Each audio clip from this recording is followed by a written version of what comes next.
Good morning, folks. Siddharth from SiD's Impressions. So today I wanted to do a quick review, well actually not a review, but first impressions of the new released Google Pixel and Pixel XL. Pixel 2, Pixel 2 XL. These things are getting tough to pronounce these days. Anyway, so my first impression with both the devices, just two different form factors. One is a 5-inch and it's a 5-inch and the other one is a 6-inch.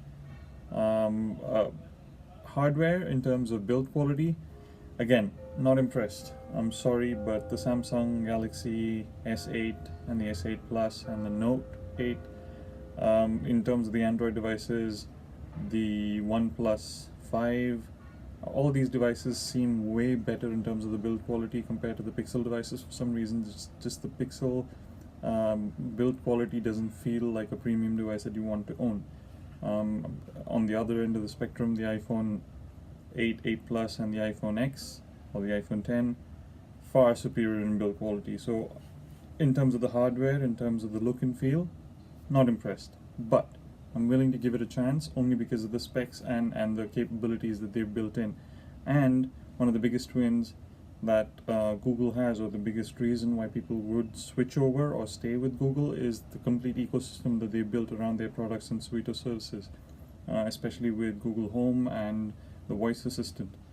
They've smartly branded the voice assistant to be pretty much in every device that they ship out these days. It's becoming part and parcel of your daily life, where you ask questions. It becomes a voice assistant more than a text and search engine. So that's one reason I would want to consider an Android device, especially the Pixel, because it comes straight from Google. So they're trying to exert the same kind of control that Apple does with their ecosystem in terms of building both the hardware and the software.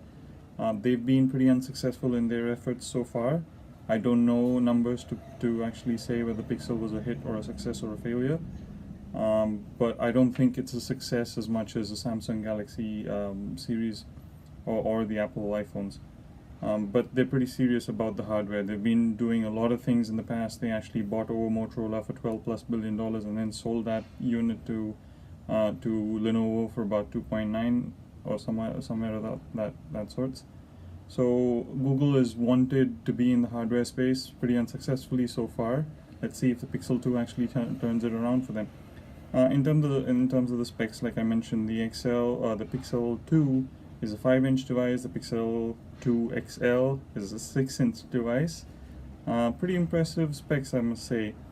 It comes straight off the bat with Android Oreo, that's 8.0.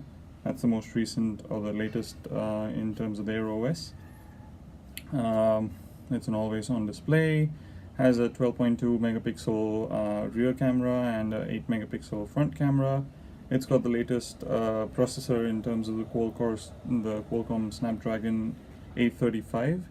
It has 4 gig RAM and about 64 gigs of memory in terms of storage, and also a 128 gig variant as well.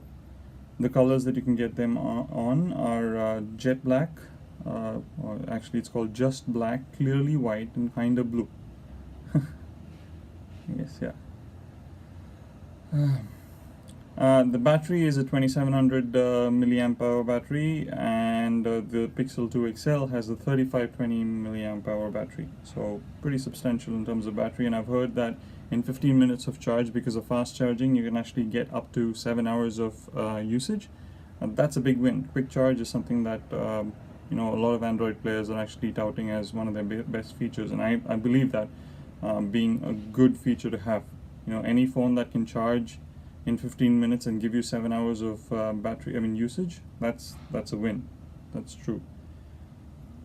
What else? They've tried to make it as easy as possible to switch from iOS to Android, or from any other phone to an Android phone, to a Pixel phone. So that's a good thing that they're trying to achieve there. The camera seems to be a good option. Apparently it's very good at low light capture as well. I think one of the biggest sort of positives with going with the Google phone is the fact that if you get a Google Pixel phone, a Chromebook, which I don't see myself getting for the next 4 or 5 years at least, until it becomes like a serious contender in terms of the desktop or the laptop space. is the fact that you have multiple things connected to the same ecosystem, and that's what Apple has today. It has the TV content, it has content that you're viewing on your phone, on your tablet, on your laptop, all tied in, and that's why it's tough for a user to actually move out of that ecosystem, even if it is just replace one of the few devices that they hold. Google is trying that, and they seem to be getting there to a certain degree. They are facing huge competition in something that Amazon has already captured a large population, I would say, with the Amazon Alexa Echo devices, and they've actually expanded to 5 or 6 different variants of their devices with the Echo Dot and the Echo Spot and so many different ones. So I think Google is treading too many paths at this point in time. It's only time that'll tell whether it'll be a success or maybe not. So I would give like a 6.5 over a 10 for the Google Pixel, from my personal understanding, but only time will tell whether this is going to be a successful release or not. There are some really good features as well, where you can actually, you don't have to touch any button, press any button, you just squeeze the phone on the sides and it automatically launches the voice assistant. That's a cool, nifty new feature that they've built into the hardware, where you literally just squeeze the phone and the voice assistant is triggered. That's a nifty little feature. Camera is good, battery is good, and there's some sort of promotion going on. If you buy a Pixel 2, you'll get a promo code for a Google Home Mini, which is like a $49 Alexa Dot competition from Google, which is a voice assistant which comes like in the shape of a donut without the hole, if that helps to imagine. I can't think of anything else to give sort of it looks like a pebble. It has good build quality. I wish the same engineers who actually designed the Google Home and the Google Home Mini had designed the Pixel as well. I guess that's not their expertise either, because this most probably is a Huawei device. I'm not sure. So yeah, that's my quick take on the Google Pixel and the Pixel 2 and Pixel 2 XL. Good lord, that stuff. Anyway, I hope this helped. If you have any questions, please comment below and I'll try to answer as many as possible. Thank you. Have a good day. Bye-bye.